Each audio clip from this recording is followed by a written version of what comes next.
అనంత కరుణామయుడు అపార కృపాశీలుడైన అల్లాహ్ పేరుతో ప్రారంభిస్తున్నాను.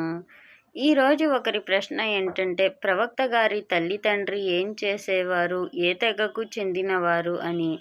ఈ వీడియోలో మనం ప్రవక్త గారికి సంబంధించిన సమాచారాన్ని తెలుసుకుందాం.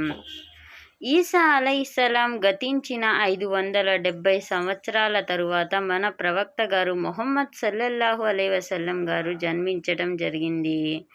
ప్రవక్త గారి యొక్క తండ్రి పేరు అబ్దుల్లా, ప్రవక్త గారి తల్లి పేరు ఆమీనా, ప్రవక్త గారి తాతగారి పేరు అబ్దుల్ ముత్తల్లిబ్, ప్రవక్త గారి ముత్తాత పేరు హాష్మి. ఈ హాష్మి అనే పేరు వల్ల కుటుంబానికి కూడా ముత్తల్లిబ్ అని పిలిచేవారు, అలాగే హాష్మి అనే పేరుతో కూడా పిలుస్తూ ఉండేవారు. ప్రవక్త గారు ఖురైష్ తెగకు చెందినవారు. ప్రవక్త గారు వారి యొక్క తండ్రి వృత్తి వ్యాపారం రీత్యా వేరే దేశానికి వెళ్ళి అక్కడ సరుకులు తెచ్చి ఇక్కడ అమ్ముతూ ఉండేవారు. అయితే ఈ వృత్తి వ్యాపారం రీత్యా వేరే దేశానికి వెళ్ళి అక్కడే ప్రవక్త గారి తండ్రి మరణించడం జరిగింది. అప్పటికి ప్రవక్త గారు తల్లి యొక్క గర్భంలోనే ఉన్నారు, ఇంకా జన్మించలేదు. జన్మించక ముందే ప్రవక్త గారు ఆయన తండ్రిని కోల్పోవటం జరిగింది. ప్రవక్త గారి తల్లి ఇంటి గృహిణిగా ఉండేవారు. ఆమె ఎక్కడికి వెళ్ళేవారు కాదు, ఇంట్లోనే ఉండి అన్ని పనులను చేస్తూ ఉండేవారు. కొడుకు మరణ వార్తను విని అబ్దుల్ ముత్తల్లిబ్ గారు చాలా బాధపడ్డారు, ఎంతో వేదనకు గురయ్యారు. అయితే ప్రవక్త గారి యొక్క జన్మించిన వార్తను విని ఆయన చాలా సంతోషించారు. అమీనా గారి వద్దకు వెళ్ళి ఆ కుమారుణ్ణి తీసుకొని, అక్క మనవడిని తీసుకొని కాబా గృహం వద్దకు వెళ్ళి అక్కడ అల్లా వద్ద దువా చేయటం జరిగింది.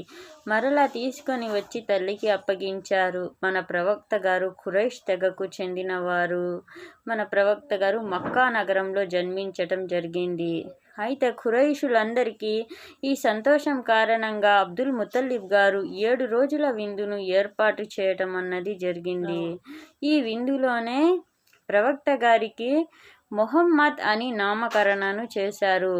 అయితే అందరూ ఆశ్చర్యపోయారు, ఈ పేరు ఎప్పుడు వినలేదు కదా అన్నారు. అయితే అబ్దుల్ ముత్తల్లిబ్ గారు ఈ విధంగా చెప్పారు, నాకు ఎందుకనో ఈ నా యొక్క మనవడు చేసే ప్రతి పని ఆశ్చర్యాన్ని కలుగజేస్తుంది అని నాకు అనిపించింది, అందుకని ఈ నామకరణ చేశాను అన్నారు. అయితే ప్రవక్త గారి తల్లి అహ్మద్ అని నామకరణ చేయటం జరిగింది. మనం ఖురాన్లో చూసుకున్నట్లయితే ఈ 2 పేర్ల యొక్క ప్రస్తావన అనేది వచ్చి ఉంది, చాలాసార్లు వచ్చి ఉంది. అరబ్బు సాంప్రదాయంలో పిల్లల్ని పల్లెటూరు వాతావరణంలో అలవాటు చేసేవారు. మన ప్రవక్త గారు కూడా దాయి హలీమా అనే ఆవిడ దగ్గర ఆయన యొక్క బాల్యం అనేది గడిచిపోయింది. ప్రవక్త గారు మరలా తిరిగి మక్కా వచ్చేశారు. ప్రవక్త గారికి 6 సంవత్సరాల వయసు ఉన్నప్పుడు ప్రవక్త గారి తల్లి మరణించారు. అప్పుడు ప్రవక్త గారి యొక్క ఆలనా పాలన అబ్దుల్ ముత్తల్లిబ్ గారు చూసేవారు. ఆయన యొక్క తాతగారైనటువంటి అబ్దుల్ ముత్తల్లిబ్ గారు చూసేవారు.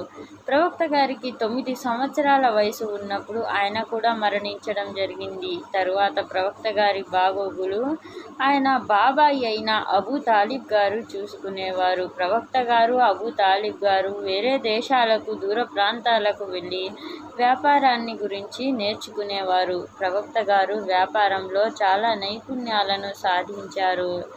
ప్రవక్త గారు చేసే వ్యాపారంలో మంచి లాభాలు అనేవి వస్తూ ఉండేవి. వేరే వ్యాపారస్తులు కూడా చాలా ఆశ్చర్యపోతూ ఉండేవారు. మన ప్రవక్త గారి యొక్క వ్యాపారంలో ఎన్నో లాభాలు అనేవి వస్తూ ఉండేవి. అయినా కూడా ప్రవక్త గారు ఎప్పుడు కూడా నిరాడంబరంగానే ఉండేవారు. అయితే తోటి వ్యాపారస్తులు ఏమైంది, ఇంత వ్యాపారం ఇంత లాభం వస్తున్నా కూడా ఇంత నిరాడంబరంగా ఉంటున్నారు, ఏం చేస్తున్నారు అన్నట్లుగా వారికి అనుమానం కలుగుతూ ఉండేది.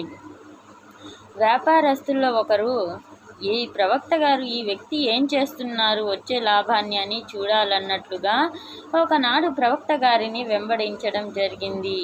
ప్రవక్త గారు దూర ప్రాంతాలకు వెళ్ళి అక్కడ ఉన్నటువంటి అనాథలకు వికలాంగులకు, భర్తలు లేని భార్యలకు వారందరికీ కూడా సహాయం చేస్తూ ఉండేవారు. ఈ యొక్క ధనాన్ని వారికి పంచిపెడుతూ ఉండేవారు. ఆ సంఘటనను చూసిన ఆ వ్యక్తి ఎంతో ఆశ్చర్యానికి గురయ్యాడు. ఎందుకంటే అప్పటిలో ఇలా చేసేవారు చాలా తక్కువ. ఆ వ్యక్తి ఇతనిది సాధారణ వ్యక్తిత్వం కాదని, ఇతడు సాధారణమైన మనిషి కాదని వచ్చి అందరితో చెప్పటం జరిగింది. ఈ వార్త కాస్త ఆ ఊరు మొత్తం వ్యాపించింది. ప్రవక్త గారు ఎప్పుడు వృధా మాటలు మాట్లాడేవారు కాదు. ప్రవక్త గారు వృధా మాటలను మాట్లాడేవారు కాదు ఎప్పుడు కూడా. అయితే ప్రవక్త గారిని అందరూ కూడా చాలా నమ్మకంతో ప్రవక్త గారి వద్ద వారి యొక్క విలువైన వస్తువులను దాచిపెడుతూ ఉండేవారు. కొంతమంది ప్రవక్త గారిని అమీన్ అనేవారు, కొంతమంది సాదిక్ అనేవారు. సాదిక్ అంటే సత్యవంతుడు అని అర్థం, అమీన్ అంటే అమానతుదారుడు అని అర్థం.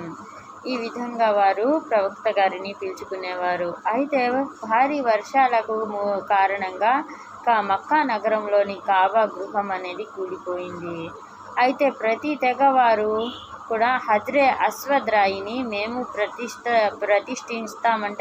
ప్రతిష్ఠిస్తామని, మాకే ఈ గౌరవం దక్కాలని ప్రతి తెగవారు కూడా ఉత్సాహంగా ఉండేవారు. అయితే ఎవరికి ఈ గౌరవం దక్కాలన్న విషయాన్ని గురించి వారు చర్చకు వచ్చారు. ఎవరైతే రేపు తెల్లవారుజామున ఈ ప్రదేశానికి వస్తారో వారు ఏది చెప్తే అదే మనం చెయ్యాలి అన్నట్లుగా వారు చెప్పుకుంటారు. అయితే తెల్లవారుజామున అందరికంటే ముందుగా మన ప్రవక్త గారు చేరుకోవటం జరుగుతుంది. అందరూ కూడా బిగ్గరగా కేకలు వేస్తారు, అమీన్ వచ్చేశారు, సాదిక్ వచ్చేశారు అని పలికి ఆనందంతో కేకలు వేసేవారు. అయితే ప్రవక్త గారు ఒక దుప్పటిని తెప్పించి ఆ రాయిని అందులో ఉంచి 4 తెగల వారిని కూడా వచ్చి ఆ దుప్పటి యొక్క అంచును, అన్ని తెగల వారిని వచ్చి ఆ దుప్పటి యొక్క అంచును పట్టుకోమని అక్కడ ప్రతిష్ఠించమని చెప్తారు. ఈ యొక్క ఆలోచన అనేది ఈ యొక్క తీర్పు అనేది అందరికీ ఆమోదయోగ్యంగా ఉంటుంది. అందరూ చాలా సంతోషించడం జరుగుతుంది. అయితే ఈ మన ప్రవక్త గారి యొక్క మంచితనం అనేది చుట్టుపక్కల అందరికీ వ్యాపిస్తుంది. అదే నగరంలో ఖదీజా అనే ధనికురాలు కూడా ఉండేవారు. ఆయన యొక్క భర్త మరణించారు. ఆమె చాలా సంపద కలిగిన స్త్రీ. ఆమె వ్యాపారం మొదలు పెట్టడానికి ఎవరి మీద నమ్మకం లేక ఎవరైనా నమ్మకస్తుడి కోసం ఎదురు చూస్తూ ఉంది. అయితే ఈ ప్రవక్త గారి గురించి మన ప్రవక్త గారి గురించి తెలిసి ఆ ప్రవక్త గారికి ఈ విషయాన్ని చెప్పడం జరుగుతుంది. ఆమె యొక్క సరుకులని ప్రవక్త గారికి ఇచ్చి అమ్ముకురమ్మని చెప్తుంది. ఆయనతో పాటు తన యొక్క బానిస జైద్ బిన్ హారిస్ను కూడా ఖదీజా రజియల్లాహు అన్హా గారు పంపిస్తారు. ప్రవక్త గారు అమ్మేసి లాభాలను తీసుకొని వస్తారు. అయితే జైద్ బిన్ హారిస్ గారు ప్రవక్త యొక్క గొప్పతనాన్ని ఖదీజా గారితో చెప్పడం జరుగుతుంది. ఆయన యొక్క నైపుణ్యతను గురించి, మంచితనం గురించి తెలుసుకున్న ఖదీజా ఆమెను ప్రవక్త గారిని వివాహం ఆడటానికి కబురును పంపిస్తారు. దానికి ప్రవక్త గారు కూడా అంగీకరించి ఖదీజాతో ప్రవక్త గారి వివాహం అనేది జరుగుతుంది. ఈ విధంగా ప్రవక్త గారు ఆయన యొక్క చిన్నతనంలోనే తల్లిని తండ్రిని కోల్పోవటం అన్నది జరిగింది. అల్లా మనకు వినే భాగ్యాన్నే కాకుండా ఆచరించే భాగ్యాన్ని ఇవ్వాలని కోరుతున్నాను. ఆమీన్.